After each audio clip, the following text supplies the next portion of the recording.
Hello, welcome back to my channel. Today we are going to discuss a very important topic as per the view of ninth class, that is what is the difference between evaporation and boiling. Before discussing the difference, I must tell you that this is a very important question. Whichever sample paper you take, you will find this question, even though I have found this question in the question paper of many students who are studying up with me. So first of all, the evaporation. The first and the major difference is evaporation can occur at any temperature. कुछ गिर गया आपका floor पे, suppose कोई water spill out हो गया, तो हम उसको बॉईल नहीं करते, but still it get evaporated, वो गैस वेपर्स में कन्वर्ट होता है and it will be vanishes off. So that happens due to the phenomena of evaporation. हमने तो कुछ बॉइलिंग नहीं की, हमने तो अपनी साइड से कोई हीट नहीं दी, because this is the difference between the evaporation and boiling, that evaporation can happen at any temperature. Means there is not a fixed temperature for evaporation.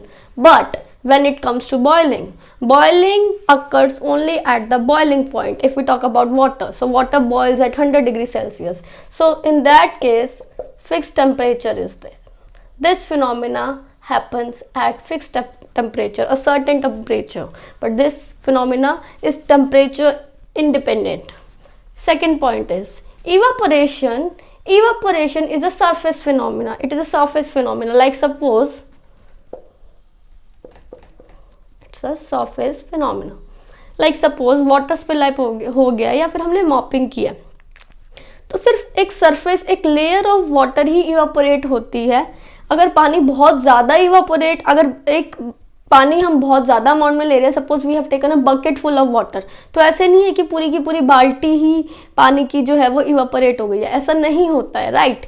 But if we do the boiling, supposedly we are boiling a vessel which is full of water, तो उसमें क्या होगा, जो boiling होगी वो entire body में होगी, सारा पानी बॉयल आउट होगा, सारा पानी बॉयल अप होगा.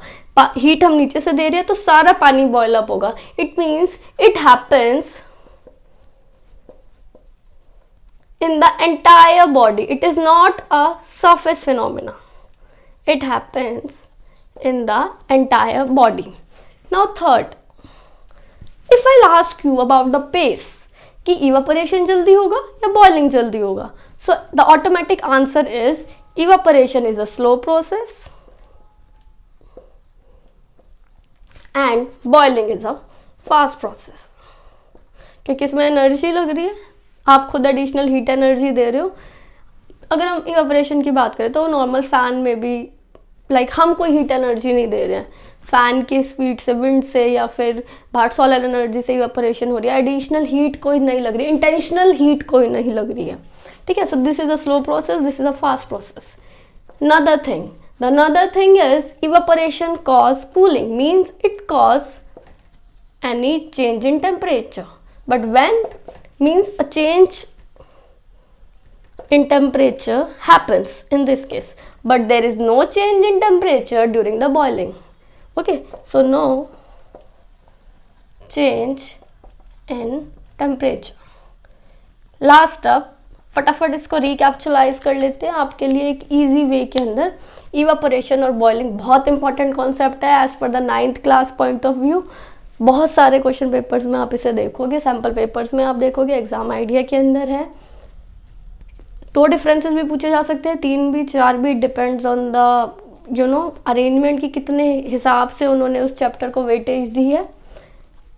इवापोरेशन जो होती है किसी भी टेम्परेचर पे हो सकती है, कोई टेम्परेचर इसमें सर्टिफाइड कोई टेम्परेचर नहीं है, कोई सर्टेन टेम्परेचर नहीं है कि इसी टेम्परेचर पे ही इवापोरेशन होगी, ऐसा कुछ नहीं है. On the another way, boiling point जो है वो एक फिक्स टेम्परेचर पे होती है. जैसे वाटर का बॉइलिंग पॉइंट होता है, अल्कोहल का अपना एक बॉइलिंग पॉइंट होता है, ठीक है, इथेनोइक एसिड का अपना एक बॉइलिंग पॉइंट होता है. Means this is a temperature dependent, temperature specific process. Surface phenomena है, सिर्फ ऊपर लेवल पे होगा, ये एंटायर बॉडी के अंदर होता है. स्लो प्रोसेस है, ज़्यादा टाइम लेता है. फास्ट प्रोसेस है, फटाफट हो जाता है. Cause cooling, change in temperature. आप चेंज इन टेम्परेचर एक्सपीरियंस करोगे in the case of evaporation, आप कोई चेंज इन टेम्परेचर एक्सपीरियंस नहीं करोगे in the case of boiling. So yeah, that was all about today's topic. If you really like the topic, then please do hit the like button, subscribe to my channel, and thanks for watching.